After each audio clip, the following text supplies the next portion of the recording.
So imagine walking through Romania's medieval streets or going out to eat in Serbia for less than $12 a meal and staying near the beach for less than $550 a month in Albania.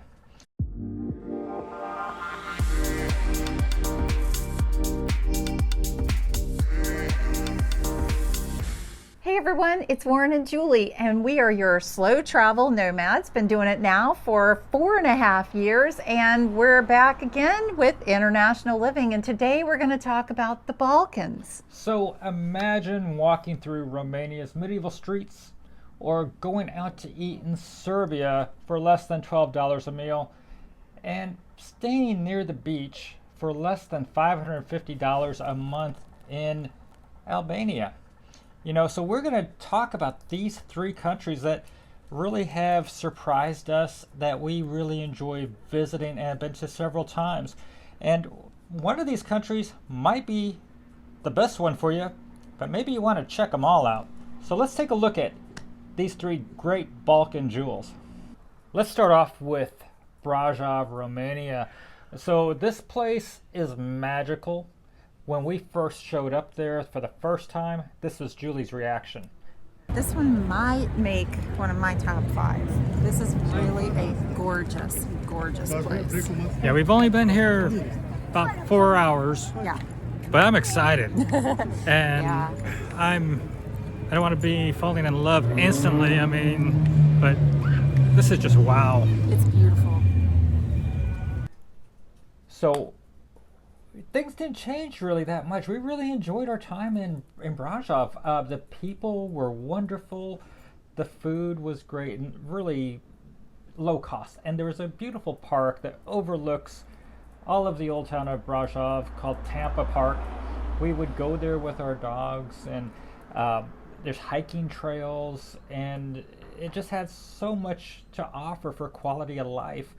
The cafe culture as you walk through the town of Brașov in the old town, very, very magical. And there's fun things to do all around besides the hiking in Tampa Park. And right there in Brașov, you're not far from Dracula's castle. And we had a really great time exploring that. I did get a couple bites on my neck, and it doesn't seem to be bothering me too much right now. But every once in a while around midnight, I seem to go into a deep sleep. So, we were there for a while, and our expenses were really not crazy. And what were we spending, Julie? Oh, we did really well there. For $1,000 a month, we were there for with our Airbnb, but we had public transportation that was very easy to take, very inexpensive. The affordability in Brașov was fantastic. We bought chicken for $3 a pound on average, which is fantastic.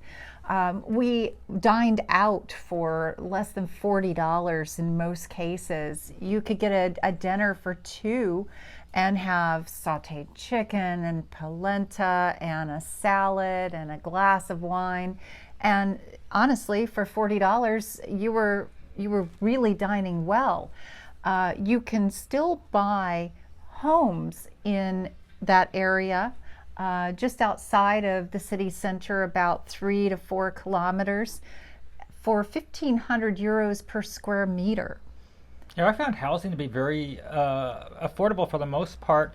But even on the Airbnb side, when we were staying, what were we looking at for the short-term rentals? We paid $1,000 for our month there. So I think we did pretty well because we were walking distance to the center. And I think walking distance makes it sound much further. We were literally like about 3.5 minute walk to the center of the city. So, that's putting you in pretty close proximity. Of course, you could find cheaper the further out you go. Right. However, then you probably want to then take advantage of that low-cost public transportation system. Absolutely.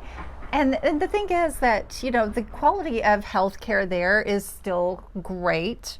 And then on top of that, you have a residency program that's not that difficult. And now, because they are EU and Schengen, you have access to the Schengen if you have residency in Romania. So let's explain the Schengen quickly. There's 29 countries in Europe that make up the Schengen zone, And we, as Americans, have to look at all 29 countries as one country.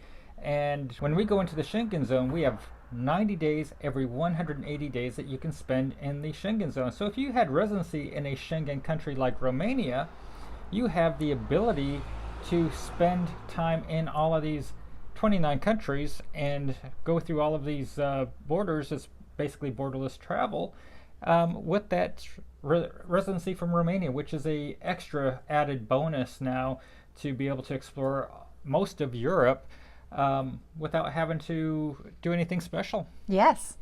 So we really liked our time in Brașov, and there's other little towns in the area like Sibiu and that are quite popular, in Cluj and Timisoara, but we found our hearts really going towards Brașov as a place that we could see ourselves settling. Let's talk about Albania. Now, I'm going to tell you what, Albania, first time we went through, did not impress us. It's not a place where every city is the same and every destination is equal. So you really have to look at where are you going. And we ended up enjoying ourselves immensely in the coastal town of Sarandë, Albania. And while this should have and could have been the least expensive country that we've been to in Europe, it wasn't for one reason. The social life there was so active. The expat community was so great. We found ourselves out and about more than we typically would. Constantly. So going out for a beer, going out for lunches and restaurants with friends that we were making there kept us so busy. And the expat community is there, and it's typically centered near the center of Sarandë through the off-season months. So when you are looking for a good deal, this is the place to be. And it has some of the better weather in Europe for this time of the year. So from the end of September until the end of May, you can find good deals on the cost of an apartment and a place to stay in Sarandë, Albania, right there on the coast. And then a lot of the expats do leave in the summer months because it gets much more expensive, where the cost for an apartment might quadruple. So if you're looking for a great place to be on the coast for 9 months out of the year, this is it. And what do you mean 9 months? Don't you only get 90 days? As an American, we get a special deal. We get to stay in Albania for 12 months, no special paperwork, nothing that you have to do. You just show up with your passport, then you just leave for 90 days, and you come back, you get another 12 months. So it's a great place to come and go from if you're looking at going to Europe and want to shuffle around or have a home base without doing a whole lot of extra work and becoming a tax resident somewhere. Albania has got it covered for you. Now, when we look at Albania, we mentioned Sarandë. We had been to Durrës in the past, and we haven't heard a whole lot of great things about the place called Durrës. So we want to make sure you focus on some good locations. Vlorë is up and coming on the coast as well, and we can see a lot of promise for Vlorë.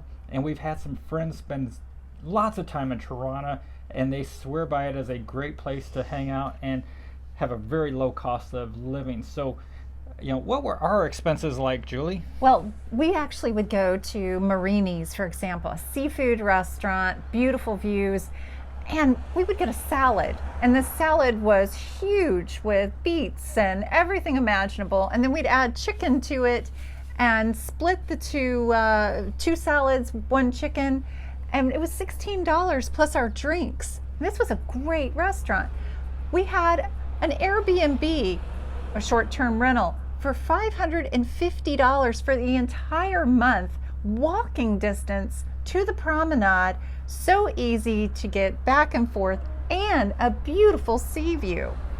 Now, if you were looking to live there in the off-season, the prices we're talking about for an Airbnb is not uncommon. You can find long-term stays in a great location in Sarandë during those off-season months. As we mentioned, they do go up in the summer months, but if you were looking for a year-round location, you also have the ability to just go to Tirana and check things out there. But by ferry from Sarandë, you have the country of Greece, just a 30-minute ferry ride away, and you're in another country. So if you wanted to bounce back and forth from Greece, you can do that. Or if you want to do an overnight ferry, you can go to Italy very easily and go back and forth from Italy. So Albania has got a great location, and it is also just south of Montenegro, one of our favorite countries. Let's talk about the country of Serbia. Now, Serbia was a country that initially I wasn't too excited about. I had preconceived ideas basically based on old news, and I was surprised to find out how easy it was to get to know the Serbian people and how eager they were to speak English to me, because many of them for the last 30 years have been learning how to speak English as a language in their schools, and they want to practice their English with you. So if you're looking at most people in the mid 30s to 40 years and younger range, most of them seem to have some understanding of English, and there's quite a few fluent English speakers around. And we fell in love with a small city, to American standards, second largest in Serbia, Novi Sad. Now, if you were to stay in Novi Sad, please make sure you're booking your area near the center, near the old town, near the Danube, or near the Danube Park. It's where the life is. It's where you're going to get a great experience. And yes, you will get a true cultural experience, though it is where a lot of the locals live as well. It's not just full of expats and foreigners. And you'll have a really good experience. There is an industrial side of town. There's areas that you're not going to feel that warmth. You're going to feel that working class feel. And if that's what you want, that's great. But if you're looking for that cafe culture, that European charm, you find that blend of culture, of West and Old World right there in Novi Sad. And, you know, it was so much fun to explore things like the Petrovaradin Fortress and going out to eat and grabbing a beer with a few guys from the expat community there. And well, and we were able to actually go out to eat for so little, really. I mean, we had these sumptuous salads with salmon, grilled salmon for like $12. Salmon in Serbia landlocked, so hey, you can still get the seafood there. Or we would have our potage, which is a beautiful soup, and it might be a pumpkin soup, and the two of us would sit over and enjoy café, restaurant terraza. And it was beautiful with each a soup and this homemade bread for like $10.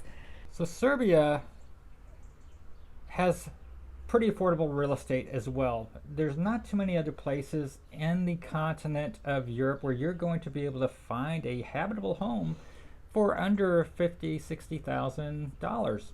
And if you really want a nice home, $100,000 will take you quite a ways. If you want to be there in the city center and have a nice apartment location, it could be a little more or less depending on what your budget is, but there are definitely real estate opportunities and the ability to stay in Serbia. If you're speaking with the right residency expert, it can happen. And you can buy real estate and get residency, and there are options under $10,000 that are habitable homes that will qualify. Now, that's not going to be in the city center of Novi Sad. It's going to be somewhere in a rural community, but for $10,000, less than a used car in the United States. Yeah. Now, we might not decide that a $10,000 home is going to be what we would go for. Maybe we'll ratchet it up a bit to maybe $50,000 or $60,000. But you can find a place to live in Serbia at a really low cost, and most of your other expenses are going to be really down there as well. Oh, exceptional. We paid 55 cents a pound for cherries and strawberries. I mean, where else can you find chicken breasts for $2.50 a pound? I mean, we did so well in Serbia, and Novi Sad is just a magical place to be. Oh, the farmer's market. I mean, you can get anything you want there, from the cheese, the meats, the veggies, as well as clothes. I mean, their farmer's market right there near the old town of Novi Sad. They've got everything right in the central area to make your life feel so complete. And when we leave there, we actually feel like we're doing something wrong leaving the vendors of the farmers market, because we start to build up a rapport and seeing them on a regular basis. It's a place that we could definitely see spending months or years in as a great place for a home base in Europe. Yes. So when we're looking at the three countries, if you're looking for Schengen access, Romania gets you that Schengen access with if you have residency there. So by far, I guess that would be very important. Albania, if you would like to have a low-cost life, but not have to do a lot of paperwork and not look at doing any kind of tax residency anywhere else, and you're content with having a 90 days in Schengen and 90 out if that's what you want, or you can just spend a full year if you want in Albania. So if you're looking for that stability without doing anything spectacular to make it happen, Albania loves Americans, and they make it easy for you to come and stay and spend your money if that's where you want to be. Serbia, while being landlocked, has a lot to offer. There's mountains to go explore up in Zlatibor, and there's other cities like Belgrade with all the things you want from a huge big city and easy airport access, and it's only a 30-minute bullet train away to get from Novi Sad over to Belgrade for $20. So you can have a complete life in Serbia as well, and easily jet off from there into countries all around Europe. So it gives you a complete feel. It does. So those are three super countries, in our opinion, that give you an immensely great lifestyle for so little. And typically we're talking less than $2,200 a month for a couple to have a full, complete lifestyle with socializing involved and not really cutting your corners in life. And that's for your short-term stays in an Airbnb as well. Now, we're giving you a bit of information today, but if you want more details, please go to International Living's magazine. Julie and I put together a more detailed article on all three of these countries and the experiences and the costs there. We encourage you to get on over to the website and check it out. And as a reminder, we're traveling full-time with our dogs, and we love coming to the Balkans. It's a part of the world that should not be missed, and I know as Americans, many of you guys don't have that on the top of your agenda. So we hope that you're going to come and check out the Balkans. So until next time, and from International Living and Julie and I, have a great day, everybody. Bye bye. Ciao.